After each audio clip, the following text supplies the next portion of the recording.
हमने शहर को दी एक नई पहचान, हम हैं सिंघानिया बिल्डकॉन।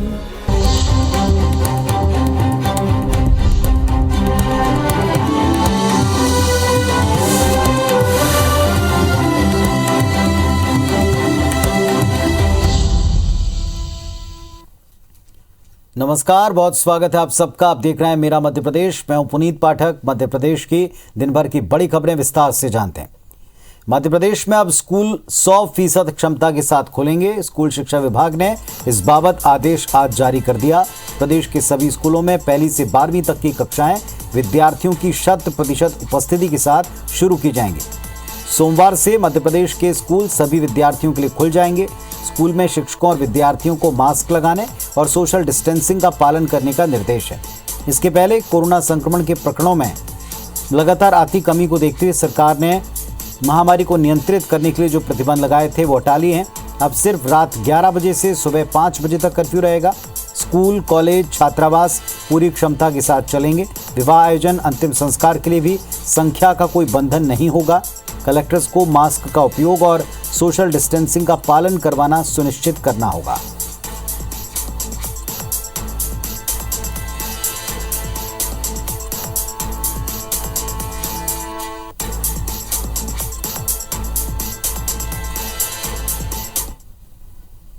कोरोना की तीसरी लहर में पूरे 38 दिन के बाद मध्य प्रदेश हाईकोर्ट में फिजिकल हियरिंग शुरू होने वाली है। मध्य प्रदेश हाईकोर्ट की जबलपुर स्थित मुख्य पीठ और इंदौर ग्वालियर खंडपीठों में 14 फरवरी से फिजिकल हियरिंग शुरू हो जाएगी। मध्य प्रदेश हाईकोर्ट के चीफ जस्टिस आर.वी. मलिमथ ने निर्देश दिया, जिसके बाद हाईकोर्ट प्रशासन ने फैसला किया। कोरोना की तीसरी लहर में हाईकोर्ट सिर्फ वर्चुअल मोड पर सुनवाई कर रहा था, लेकिन अब सोमवार से वकील और पक्षकार हाईकोर्ट में उपस्थित होकर जिरह कर सकेंगे। हालांकि 65 साल या उससे ज्यादा उम्र के वकील और पक्षकार अगर वर्चुअल मोड पर सुनवाई चाहें तो वो इसके लिए हाईकोर्ट में आवेदन कर सकेंगे। आदेश के मुताबिक फिजिकल हियरिंग के दौरान कोर्ट रूम और हाईकोर्ट परिसर में कोविड प्रोटोकॉल का पालन करना अनिवार्य है।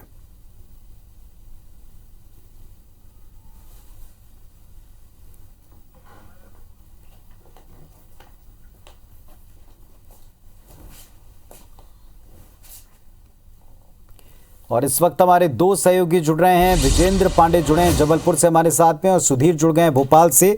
पहले हम विजेंद्र के पास चलेंगे। विजेंद्र, मध्य प्रदेश में क्षमता को लेकर के जो भी प्रतिबंध थे, आधी क्षमता वो हटा दिया गया और कोर्ट जो है वो भी अब फिजिकल हियरिंग के लिए तैयार है। बताएं इस बारे में आदेश क्या हुआ है।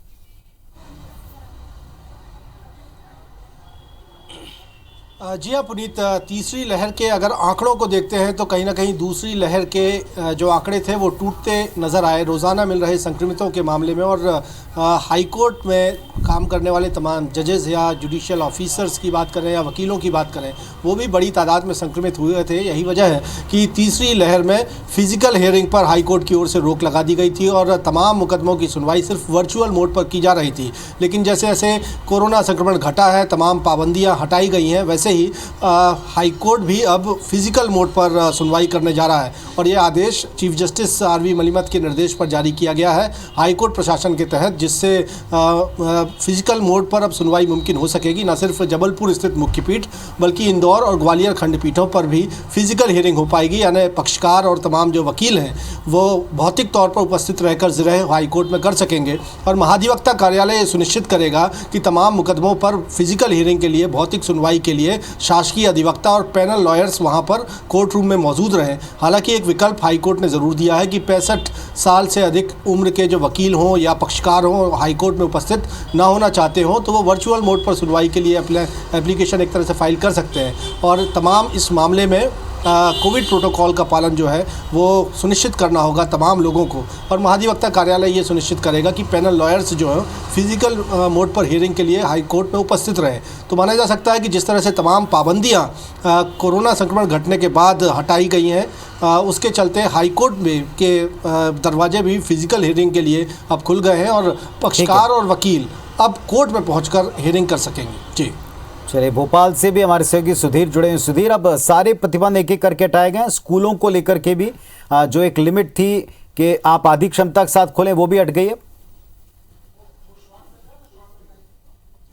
देखिए पुनीत, बिल्कुल। और बात करें तो आज ही स्कूली शिक्षा विभाग ने इस ओर आदेश जारी कर दिए हैं। हालांकि कल मुख्यमंत्री शिवराज सिंह चौहान ने ट्वीट करके पूरी जानकारी दी थी कि प्रदेश के अंदर जो भी प्रतिबंध थे उनको पूरी तरीके से हटाया जा रहा है। केवल रात्रिकालीन जो कर्फ्यू था रात 11 बजे से लेकर सुबह 5 बजे तक वह जारी रहेगा।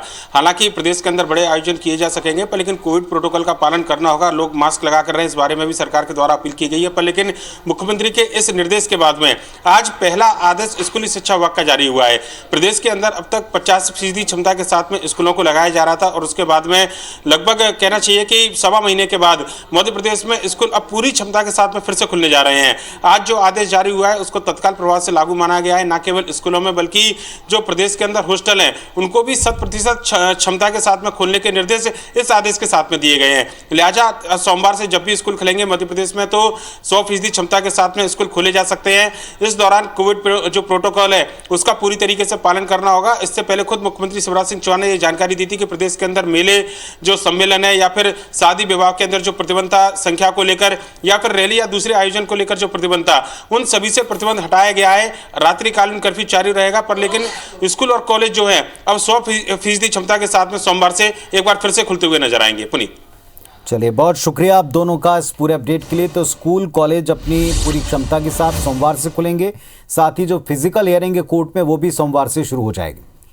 सीहोर पहुंचे प्रदेश के वित्त मंत्री जगदीश देवड़ा के एक बयान ने विवाद खड़ा कर दिया। वो फसल बीमा योजना के कार्यक्रम में पहुंचे थे। यहां उन्होंने अपने संबोधन में पूर्व प्रधानमंत्री अटल बिहारी वाजपेयी की तुलना शहर के शेरशाह सूरी से कर दी। दरअसल वो वाजपेयी की तारीफ करने के दौरान उनके कार्यकाल में कराए गए सड़क निर्माण का जिक्र कर रहे थे। उन्होंने कहा कि देश में अगर सड़कों का निर्माण किसी ने किया तो शेरशाह सूरी के बाद अटल जी ने किया। बता दें कि शेरशाह सूरी बाबर की सेना में सेनापति था। अब सवाल ये है कि अगर देवड़ा को तारीफ करनी थी तो विक्रमादित्य, सम्राट अशोक, राजा भोज का नाम ले सकते थे, लेकिन शेरशाह का नाम लेकर उन्होंने एक नया बखेड़ा खड़ा कर दिया। और यहाँ बैठे सब लोग हम जानते हैं, शेरशाह सूरी ने कोई काम किया था सड़क बनाने का या फिर देश के प्रधानमंत्री पंडित अटल बिहारी वाजपेयी ने किया था।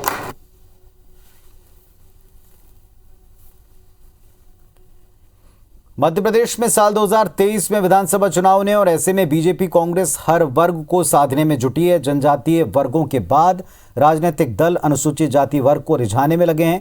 एक और बीजेपी जहां संत रविदास जयंती के दिन ग्राम पंचायत से लेकर जिला स्तर तक कई कार्यक्रम करेगी, तो वहीं कांग्रेस भी सागर में एक बड़ा आयोजन करने वाली।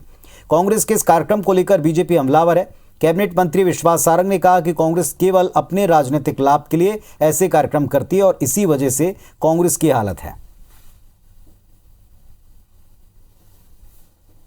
में भारतीय जनता पार्टी की सरकार लगातार किसानों के हित में काम कर रही है। 15 महीने कमलनाथ की सरकार रही, उन्होंने अपना खुद का वादा पूरा नहीं किया।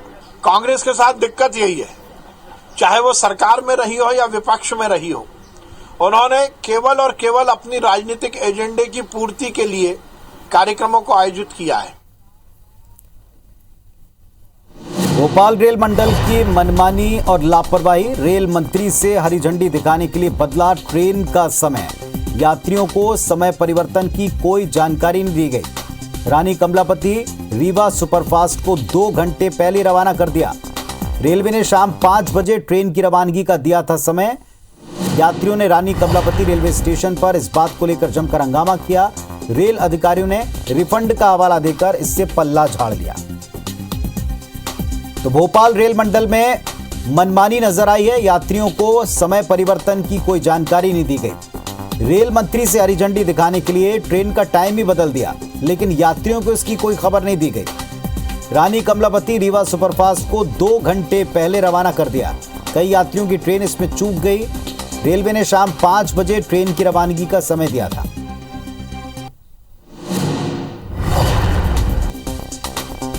शिखिल ब्यार हमारे सहयोगी हमारे साथ में जुड़ रहे हैं, सीधे उनका रुख करते हैं। शिखिल, बताएं इस बारे में।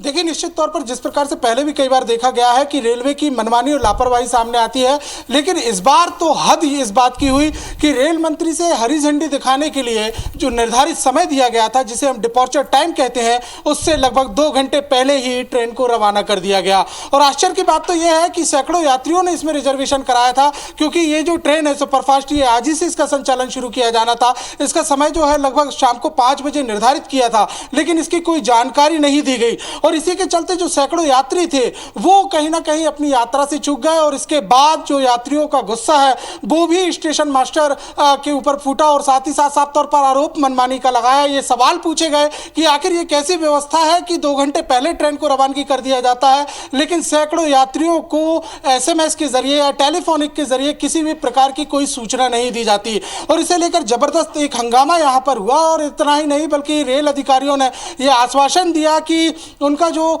टिकट का पैसा है उसे रिफंड कर दिया जाएगा। लेकिन IBC 24 ने जब जिन यात्रियों से बातचीत की तो उसमें कई यात्री ऐसे मिले जिन्हें फ्यूनरल में जाना था, अंतिम संस्कार में जाना था, या किन्हीं के घरों में विवाह का कार्यक्रम है, शादी समारोह है, तो किन्हीं की परीक्षाओं के आयोजन होने हैं। फैमिली के साथ अपने साथ लगभग 1 घंटे से यात्री जो है वो लगातार इस बात की मांग करते रहे कि परेशानियां हैं, उन्हें वैकल्पिक व्यवस्था की जाए। जो दूसरी ट्रेन रीवा की ओर जाती हैं उनमें कहीं ना कहीं उन्हें कंफर्म सीट दी जाए। लेकिन फिलहाल अभी तक अधिकारियों ने इस पर कोई संज्ञान यहां पर नहीं लिया है और DRM तक ये मामला जरूर पहुंचा हुआ है, लेकिन अभी तक ये सूचना यहां पर निकलकर सामने नहीं आई कि इन्हें कंफर्म सीट दी जाएगी या फिर किसी अन्य ट्रेन में इनको जो है रिजर्वेशन दिया जाना है। और इसी को देखते हुए हंगामा जो है वो जारी है और साफ तौर पर मांग इस बात की जा रही है कि उन्हें कंफर्म टिकट की जाए और ना सिर्फ टिकट दी जाए बल्कि इस बात की भी जो यात्री हैं उन्होंने मांग की है कि जिस तरीके से ये पूरा घटनाक्रम हुआ और इसमें जो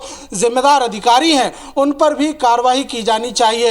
हालांकि जिस प्रकार से यात्रियों का हंगामा जारी था उसे देखते हुए पुलिस बल भी बुलाया गया। पुलिस बल भी लगातार सिर्फ इस बात की समझाइश देता रहा कि किस प्रकार से जो घटना हुआ है उसकी जांच हम करा लेंगे या बातचीत अधिकारियों से की जाएगी। लेकिन यात्री जो अपने साजो सामान के साथ पहुंचे हुए हैं, फैमिली के साथ पहुंचे हुए हैं, लेकिन उनकी फिलहाल अभी तक किसी भी प्रकार की कोई सुनवाई जो है वो नहीं हो सकी है।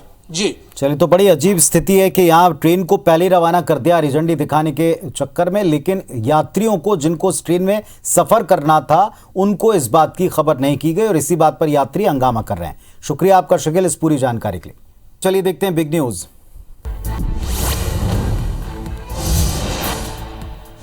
सीबीआई ने ABG शिपयार्ड और उसके तत्कालीन अध्यक्ष और प्रबंध निदेशक के खिलाफ मुकदमा दर्ज किया। 28 बैंकों के साथ 22,842 करोड़ रुपए की धोखाधड़ी करने के आरोप में FIR दर्ज की गई। कंपनी जहाज निर्माण और जहाज की मरम्मत का काम करती है और इसके शिपयार्ड गुजरात के दहेज और सूरत में स्थित हैं। इस कंपनी के कुल 8 लोगों के खिलाफ FIR दर्ज की गई। कर्नाटक में जारी हिजाब विवाद में पाकिस्तान और अमेरिका के कमेंट्स के बाद भारतीय विदेश मंत्रालय का जवाब आया। विदेश मंत्रालय ने इस मामले में दूसरे देशों को दखल न देने के लिए कहा है। जो लोग भारत को अच्छे से समझते हैं वे हकीकत जानते हैं। दरअसल बुधवार को पाकिस्तान के विदेश मंत्री और शुक्रवार को अमेरिका के अंतर्राष्ट्रीय धार्मिक आज़ादी विभाग की तरफ से हिजाब विवाद को धार्मिक अधिकारों पर हमला बताया था।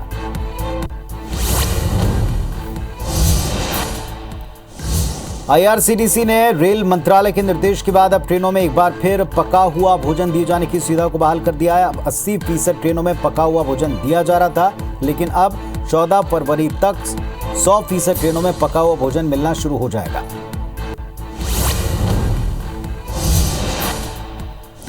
देश के मशहूर उद्योगपति राहुल बजाज का लंबी बीमारी के बाद निधन हो गया। वे 83 साल के थे। बजाज पिछले कुछ समय से बीमार चल रहे थे, कैंसर पीड़ित बताए जा रहे थे। उनके निधन पर प्रधानमंत्री मोदी और राष्ट्रपति रामनाथ कोविंद ने दुख जताया।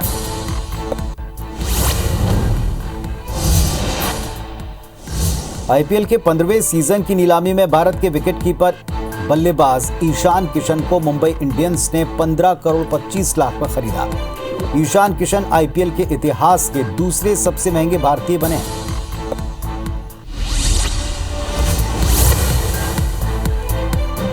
मध्य प्रदेश बीजेपी ने अब तक का सबसे बड़ा आजीवन सहयोग निधि समर्पण अभियान शुरू कर दिया। दीनदयाल उपाध्याय की पुण्यतिथि पर प्रदेश के 65,000 बूथों पर एक ही दिन में बीजेपी ने करीब 7 करोड़ रुपए की राशि जुटाई। वहीं इस अभियान पर कांग्रेस ने सवाल उठाए। कांग्रेस विधायक और पूर्व मंत्री पीसी शर्मा ने आरोप लगाया कि कोरोना काल में जनता के काम बंद हो गए, बीजेपी वाले उनसे पैसा वसूलने जा रहे हैं।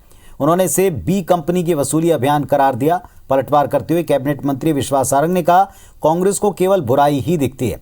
नेहरू गांधी परिवार के अलावा कांग्रेसियों को कुछ दिखता नहीं। बीजेपी हर साल पार्टी के संचालन के लिए अपने कार्यकर्ताओं से आजीवन सहयोग निधि के तौर पर राशि जुटाती है। साल भर पार्टी का खर्चा इस राशि से चलता है। इस बार बीजेपी ने प्रदेश में 150 करोड़ रुपए आजीवन सहयोग निधि जुटाने का लक्ष्य रखा है। जो कोरोना काल में जिनके काम धंधे बंद हो गए, 40 लाख युवा बेरोजगार हो गए, ये वहाँ उनसे पैसा उगाने जा रहे हैं। हर परिवार को 1-1 लाख रुपए जाकर ये दें और समर्पण करें, तब ये समर्पण माना जाएगा। ये तो वसूली अभियान है। समर्पण राशि के अंतर्गत इस अभियान में हम देश की राजनीति में शुचिता को बढ़ाना देना चाहते हैं। अब कांग्रेस को हर चीज में केवल बुराई दिखती है। नेहरू पर गांधी परिवार की महिमा मंडन के अलावा उनको कोई काम नहीं है। कर्नाटक में हिजाब विवाद को लेकर शुरू हुए विवाद का असर मध्य प्रदेश में दिखा। खंडवा के गुलशन नगर क्षेत्र में हिजाब के समर्थन में पोस्टर लग गए हैं। इन पर लिखा है कि तुम नकाब में रहो, दुनिया औकात में रहेगी। मुस्लिम महिलाओं से हिजाब पहनने की अपील वाले ये पोस्टर मध्य प्रदेश अल्पसंख्यक विकास कमेटी की ओर से मुस्लिम बहुल वार्डों में लगाए गए। कमेटी का कहना है कि ये काम हमने महिला उत्थान के लिए किया। अल्पसंख्यक विकास कमेटी के जिलाध्यक्ष अशफाक सीगड़ ने कहा कि हमारा उद्देश्य हिजाब के लिए मुस्लिम महिलाओं को प्रेरित करना है। देश में महिला अपराधों में बढ़ोतरी हुई, विदेशी पहनावे की होड़ बढ़ती जा रही। हिजाब हमारी संस्कृति का हिस्सा है और इसीलिए शहर में मुस्लिम वार्डों में हिजाब के समर्थन में पोस्टर लगाएं। देश में महिला अपराधों में बढ़ोतरी होती जा रही है। जो हमारे देश में विदेशी फैशन से जुड़ाव लगाव होता जा रहा है, तो उसके विरोध में हमने मुस्लिम समाज की महिलाओं को आकर्षित करने के लिए इस तरह के बैनर मुस्लिम वार्डों में लगाए थे। तो इस बुलेटिन में फिलहाल इतना ही। खबरों अपडेट्स के लिए आप देखते रहें IBC 24। नमस्कार।